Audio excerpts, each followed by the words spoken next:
Hey everyone, JL here, and welcome back to Bridge the Divide, where I examine irrational beliefs, the irrational behaviors that follow, and how we, with education, rationality, and reason, can bridge the societal divides that they create. Today, we're going to take a look at the Jesus Renaissance and its creator, Eddie. Eddie doesn't have a lot of content yet, mostly appeals to be a Christian and some health and fitness stuff. But one video he did caught my attention, and it was this one, where Eddie proposes 4 questions for atheists. And seeing as how I don't need 1 Peter 3:15 to justify defending my position, I figured I'd hear what he has to say. Eddie, the floor of inquiry is yours. Hey, what's up? Eddie Williams here. Hey, atheism is something that's been on my mind lately. That's great to hear. I always encourage anyone who doesn't understand something to make inquiries of those who do understand it. It's important to get all the information you can so you can come to an educated and intellectually honest conclusion. Good on Eddie for that. And, if you live in a big city, it's quite common. There's lots of people that don't know God, that are seeking God, that maybe haven't heard of God. And so I want to arm you with a few things to talk to them about. Oh, I see. Eddie didn't mean that he had 4 questions for atheists. What he really meant was that he thinks he has 4 questions that atheists can't answer. Silly me thinking a theist would have an honest conversation about this. Oh well, seeing as how we're already committed, we might as well hear them. Because I think a lot of the times when we get in conversations with atheists or agnostics, Christians are on the defensive. I would have to agree, and there's a very real problem there. Logically speaking, simply performing a critical analysis of someone's conclusion should not elicit a defensive response. Unfortunately, because of the way our brains are wired, we tend to interpret attacks at the things we believe the same as physical attacks. And what's doubly problematic is that Christians are already primed to be defensive, the instructions to be so coming directly from the Bible. Some examples of these verses are Romans 1:20 tells Christians that God is obvious and is clearly seen by everyone, and anyone who rejects that is merely denying what they know to be true. Psalms 14:1 tells Christians that the fool says in his heart there is no God, which labels disbelievers in a negative light before they've even presented their case. 1 Peter 3:15 through 17 instructs Christians to always have a defense for their hope when challenged and to expect to suffer for doing so. And Matthew 7:6 instructs Christians to not cast their pearls before swine, which virtually ends the conversation before it starts by giving the Christian an immediate out should they think they'll never convert the other person. There are so many verses that work to both defame disbelievers and set up an impenetrable blockade against critical inquiry. I couldn't possibly list them all here. Christians are indoctrinated from an early age to view anyone who doesn't agree with or openly challenges their worldview with derision. So it's no surprise that proposed conversations with atheists or agnostics would immediately set them on edge. And that makes sense because we believe in an objective morality. We believe in a God that says right and wrong, and they want to ask us questions. That Eddie is a stranger to Euthyphro is a real dilemma. Just because in his worldview that God is the biggest and the baddest thing around doesn't make what it decrees to be good or evil objective. If God existed, what is good and evil would be purely subjective to its personal standards. If there was some sort of platonic, objective moral standard in the universe, God would merely be appealing to that. And considering that the Christian God has yet to be demonstrated to even exist, we currently only have our own subjective moral standards to appeal to. But oftentimes, atheists in particular have lots of questions that remain unanswered themselves. And so what I want to arm you to do today is to begin to ask them questions and begin to get them to think and ponder over their own thought process. Okay, so Eddie's video is actually intended to be a resource for other believers for when they're engaging with disbelievers. Which means it's probably not intended to be critically analyzed by an atheist. Good to know. And one thing to keep in mind is that for any of these questions to work, Eddie must at least possess an understanding of what atheism is and what it entails. Taking that into consideration, let's hear what he has. So here are 4 questions that you can ask your atheist friend. I'll admit, it's nice to hear him say that atheists and Christians can be friends. Let's just hope it holds up. Number 1, where does objective morality come from, or does it exist at all? Many people that are atheists, they're probably pretty good people, right? They pay their bills on time, they obey the law, they use their turn signal, they do all of the things, they check all of the boxes that would say, yes, I'm a good person. I would ask them, why do they do what they do? Why do they obey these laws? If we're just all cells that have evolved over millions and millions of years, then what's the point? What's the purpose? Is there purpose at all? And if there is purpose, then what's the objective standard for that purpose? And what I mean by that is, where is the ultimate moral law coming from? If it doesn't come from God, where does it come from? Does it come from the universe? Does it come from our own thinking? Is it all subjective? Is there no law? And if that is the case, then why do we obey our worldly laws? What's the point of not murdering or not stealing? What's the point of that? And so these are questions that have to be answered. So basically, Eddie's question is, if there's no objective morality, then why ever do anything moral? And on top of that question, he also presented his argument. His argument assumes that human beings require an objective moral standard to justify acting in any moral capacity. But given Eddie's kind of stream of consciousness presentation, I'll try and break this down as best I can. I already touched on the objective morality issue. Objective morality is not a thing that exists, as demonstrated by the Euthyphro dilemma. Morality is either subjective to humans or subjective to God. If objective morality existed, God would merely be appealing to that standard, because an agent with personal desires cannot be the objective standard for anything. Just because God is the biggest and baddest in some worldviews doesn't make it any more objective than the desires and demands of the neighborhood bully, terrorizing all the smaller kids with arbitrary rules for the street they live on or the school they attend. Objective morality is not a thing that exists, and theists really need to let this go. Now, paying bills, obeying the law, yada yada yada, these are all things that are agreed upon in the social contract. The social contract is what each of us tacitly agrees to in order to continue living within this society and partaking of its benefits. We agree to forfeit some of our personal freedoms in order to maintain the social order. So abiding by the law doesn't necessarily make you a good person, it's just holding up your end of an unspoken agreement. This is why we citizens have access to things like voting, free speech, unfettered travel, the free market, and most importantly, the ability to leave the society if we choose to do so. For those who continually refuse to abide by the rules and expectations of the social contract, we invented a little thing called prison. They don't get to be a part of the society anymore. On Eddie's second point, the fact that we're all just biological organisms composed of cells has absolutely nothing to do with any of this. This is just a smokescreen for the fact that many theists are indoctrinated from an early age to believe that they need something external to themselves to provide them any legitimate value in the face of this unfeeling cosmos we're a part of. So what Eddie's objection is really pertaining to is the fact that human beings seem to be the only species that can think and reason about our place in the universe. That we as a species can recognize and internalize the sheer immensity of the gulf between ourselves and the universe. But none of that makes us particularly special in any way. It doesn't imply a God exists, and a God cannot be rationally extrapolated from it. And on his third point, the answer is our purpose, just like our morality, is purely subjective. We set our own purpose for ourselves and the things in our lives. And it's not just because an objective purpose doesn't exist.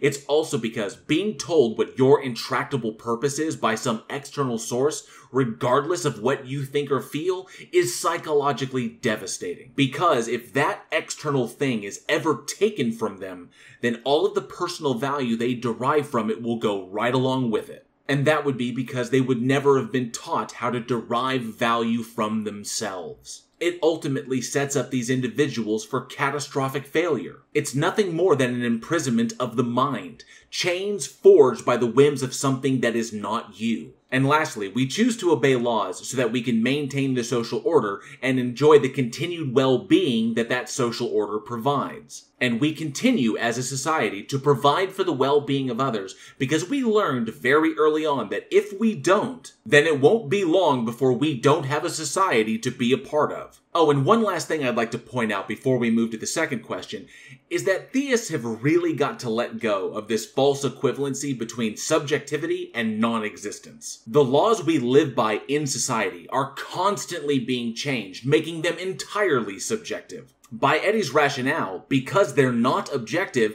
then those laws don't technically exist, which is just freaking absurd. Not to mention that Eddie's position here is entirely contradictory. Eddie's most important book, the Bible, states implicitly that God changed its mind on numerous occasions about numerous things. Jeremiah 31:31 ring any bells? Because it can change those laws, this would mean that God's laws are also entirely subjective. So does that mean they don't exist? Eddie and many theists have to learn that just because something is subjective doesn't mean it doesn't exist and that it can't be held as a societal standard. So no, we don't need an objective moral standard to appeal to maintain moral lives. We just need a subjective standard that we can all agree on.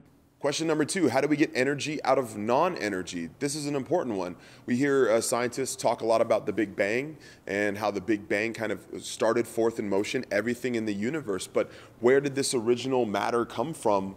Where did this original energy come from to be able to build up and then shoot across the universe? Where does this come from? We believe it's God as Christians, and even the people of other faiths, they believe it's God, that God is the originator, God's eternal, that he began all of this. But for the atheists, they don't have that reference point. So where did this come from? Is this just some sort of random thing that happened? And if it is, how did that energy begin in the first place? Where is that potential energy coming from? How was it created? How did it form? These are all questions that need to be asked. I swear, Eddie's going to shred his mental transmission, money shifting from philosophy to cosmology like that. Essentially, this deeply dishonest question is about regression, or what came before this and what came before that, and so on and so on and so on. Now, I could attempt a crash course in cosmology and quantum mechanics, and while that might feel like the right response, it actually isn't. Not because it wouldn't help this guy to understand the universe better, it most certainly would, but because in this context, it's not necessary. And that's because this question really pertains to what we don't currently know about the universe, not what we do know. Of what we do know about the universe, from the initial quantum field to its currently observable state, there is no evidence that suggests or even implies the existence of any God or even any intelligence other than our own. So that leaves what we don't know about the universe. But how can we honestly extrapolate anything from what we don't know, much less what we don't know we don't know?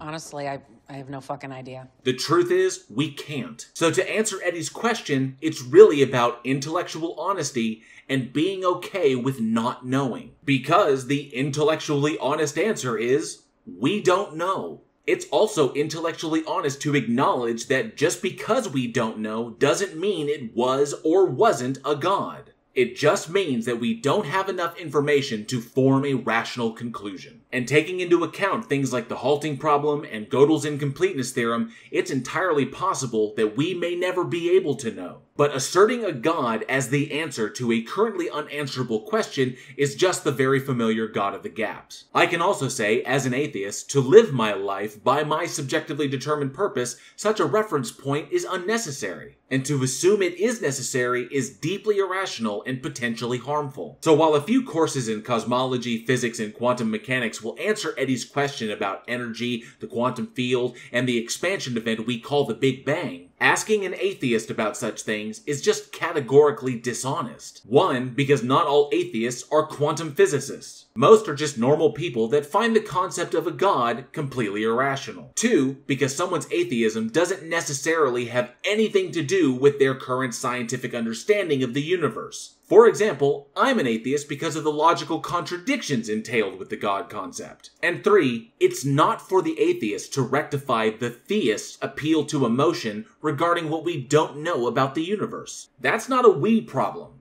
That's a you problem. The third question I'd ask is, where does transcendent emotion come from? Now, this is a more of a subjective question, but think about ideas like love and hate and joy. Where do these emotions come from? Do they play some sort of social utility? Is that the reason why we have love and why we have hate and why we have joy and some other emotions like frustration? Where do these things come from? Oftentimes you'll find that your atheist friend, they have people they love. They love their mom, they love their husband, they love their wife, whatever it is. They love these people. Why do they love them? And oftentimes the answer you'll get is, well, it's social utility. See, if I didn't love my spouse, then I couldn't pass off my genetic offspring, and so on and so forth. But I'd ask, why do we love other things? Why do we love people that have passed away? And there's no social utility in loving someone who's dead. What's the social utility and really loving pizza or loving ballet? What's the social utility in that? So we do have these emotions, and they do need explanation, because if we are just stardust and we are just cells and chemical reactions bumping into one another, evolving over the millions and millions of years, then there has to be some sort of answer from the atheist perspective of why we do these things. And if maybe there is no answer, then I would submit to the atheist and say, well, there's no reason for you to love anything. First off, transcendent emotion is not a thing. Adding transcendent is just a woo tactic. They're just emotions. Emotional responses come from a group of interconnected structures located deep within the brain called the limbic system. The limbic system is composed of several structures, including the amygdala, hippocampus, thalamus, hypothalamus, and cingulate gyrus. Evolutionarily speaking, it's one of the oldest parts of the brain, and it's not only found in mammals, but also fish, amphibians, and reptiles. As for love, L for love. Good times. Love is the name we give to the emotions that arise from the formation of empathetic bonds. These bonds originate in the anterior insular cortex, which is limbic related, as is the putamen, which in conjunction with the insula is where hate originates from. And yes, all of these structures and their functions are the result of hundreds of millions of years of evolution. Just because emotions can be intensely powerful doesn't mean there's anything more to them. And the best evidence for this is how wildly subjective emotions can be. One person's tragedy is another's comedy, and vice versa. And honestly, I haven't run into anything as ignorant as what Eddie brought up next. Eddie continually minimizes social utility as though it were meaningless, when, in this context, it actually means everything. And that's because anyone who's watching this who's familiar with the process of evolution also understands that social utility is a positive selection pressure. If an evolved trait benefits a population, meaning that it improves the odds of survival for those within the population who have that trait, then that trait has been positively selected for, and barring any catastrophic extinction events, will eventually become dominant over time. So yes, the social utility of empathy, and by extension the feeling of love, was positively selected for. Welcome to the totally random and chaotic beauty of evolution. As for the social utility of loving things that are inanimate, it helps us to maintain a positive mindset when we are feeling down. It's called coping. Loving people that have passed on helps us to improve the empathetic bonds we formed with the people that are still here. It's called appreciation. And also, a cursory understanding of neurophysiology, or how the brain wires itself in response to repeated behaviors, would help Eddie to understand that once neural pathways have formed, they're extremely hard to restructure. It's not just something that we can turn off. However, it can be done. It's called neuroplasticity, or the brain's incredible ability to rewire itself over time. It's how stroke victims can relearn how to walk and talk, or how those rendered blind can learn to use sound like others use vision. It's how when you lose someone that you deeply love, the pain diminishes over time as your brain rewires itself to understand an environment now absent that person. There's nothing transcendent about it at all. It's just the phenomenal organ that we call the brain. Lastly, and I get a little more personal with this question, if there is no God, does your life have meaning? I just posed that. Does your life have meaning? So is there things you're passionate about? Are there loves like art or science, things that you really, really care about? Are there acts of charity or passion projects that you're involved with? And if so, why? Why do you support the homeless efforts in your city? Why do you care about the refugee crisis? Why do you recycle? Why do you care if a dog is abused in a family? Why do you support rescue animal shelters? What is the purpose behind all of these things? If we are all just cells that have evolved over time, and we all eventually will die and return to the earth and to give nutrients to the ground, and so that the circle of life will continue, or something like that from The Lion King. If that's the case, then why do we care about marginalized people? Why do we care if a homeless person goes hungry? Why do we care if a child starves, or if someone's molested or raped? Why does that touch us at our very core? The answer to this last question is just as simple. Yes, my life has meaning, and that meaning doesn't require the existence of a God. There are many things I care about, many things that I am passionate about. Doing videos like this is just one of them. I'm also a director, a screenwriter, an actor, a novelist. I love my wife, my dogs, reading, gardening, the outdoors, movies, and tabletop gaming. So you're going to have to roll an 18 or above to hit. 20. Blip, slap that hobbit's off, yo. I love psychology, science, philosophy, truth, and social equality. These are all loves and passions that I've developed over my short 42 years on this planet, none of which required a god for me to develop. They only required parents who instilled in me their societal values and taught me how important it was to always ask questions and remain observant of the world around me. And while all of the social issues that Eddie brought up here are important, they're all important to different people. For some, all of them are important. For others, none of them are. And once again, Eddie harps on this fallacy that subjectivity entails non-existence. People care about different things for different reasons, and those reasons are their own. Just because we eventually die doesn't mean that our work has no value, and it certainly doesn't mean our species has no value. The value is subjective, sure, but subjective value is still value. And the fact that Eddie keeps espousing this idea that without a god, the only justifiable position is absolute nihilism is extremely worrying from a social perspective. Because it entails that if God were ever conclusively disproven for him, then there would be nothing stopping him from committing the worst atrocities he could possibly think of. And if this is the case, I would politely ask Eddie and other theists to kindly stop projecting their antisocial proclivities onto disbelievers. Just because the lack of a god would turn you into a moral abomination doesn't mean that we atheists are.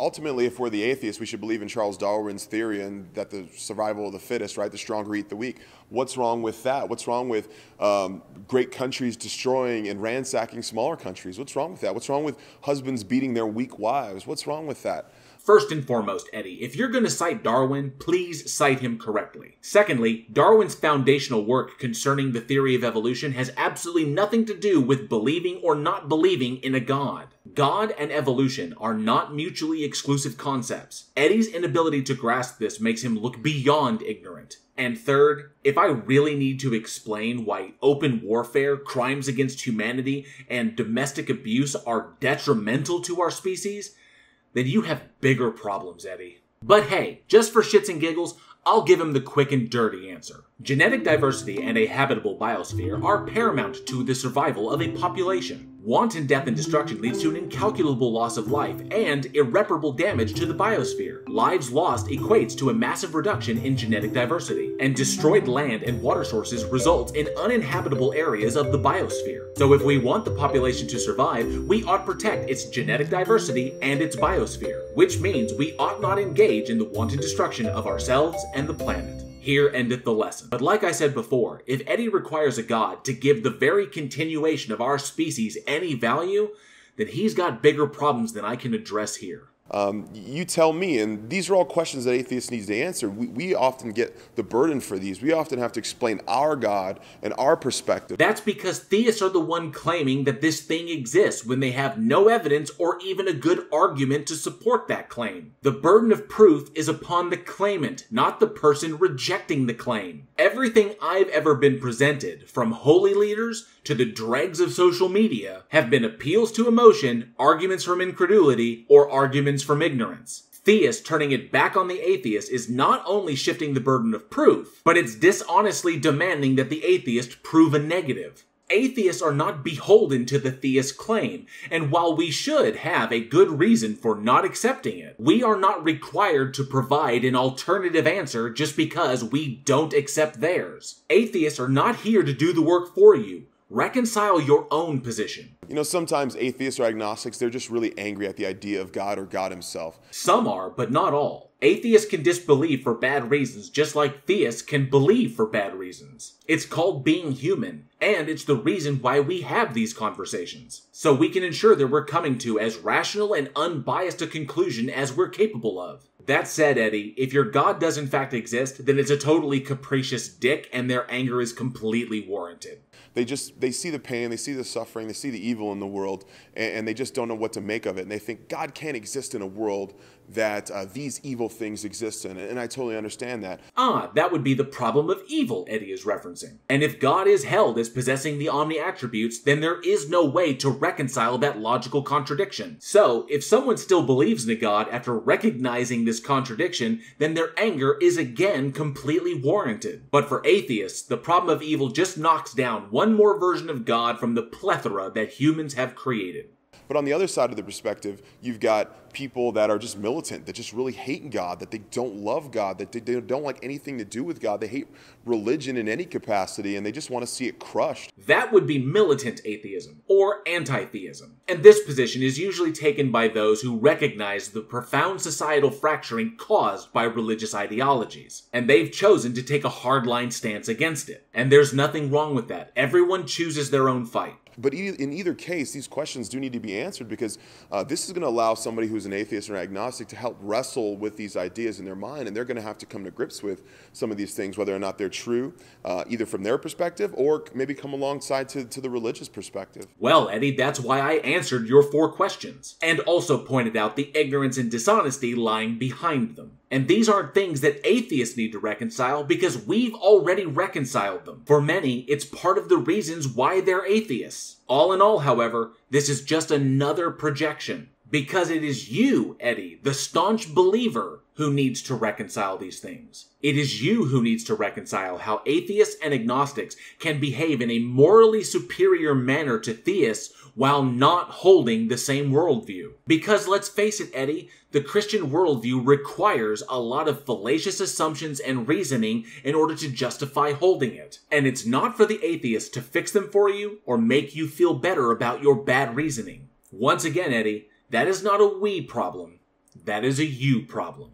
Thank you all for watching. I hope you enjoyed the video, and if you did, please like, share, and subscribe, and hit that bell for notifications. And be sure to leave a comment below. I love reading your responses, and those interactions help with the dreaded algorithm. Don't forget, June is Alzheimer's Awareness Month. A link on how you can help efforts against this terrifying disease is down in the description. Oh, and if you love scary movies, be sure to check out me and my filmmaker friends over at the Week in Horror podcast, now in our 3rd season. Everything you need to become a channel member here, get yourself some Bridge the Divide swag, or support the podcast is in the description below. Once again, thank you all very much for your continued support. And as always, be safe, be excellent to each other, and together, we can bridge the divide.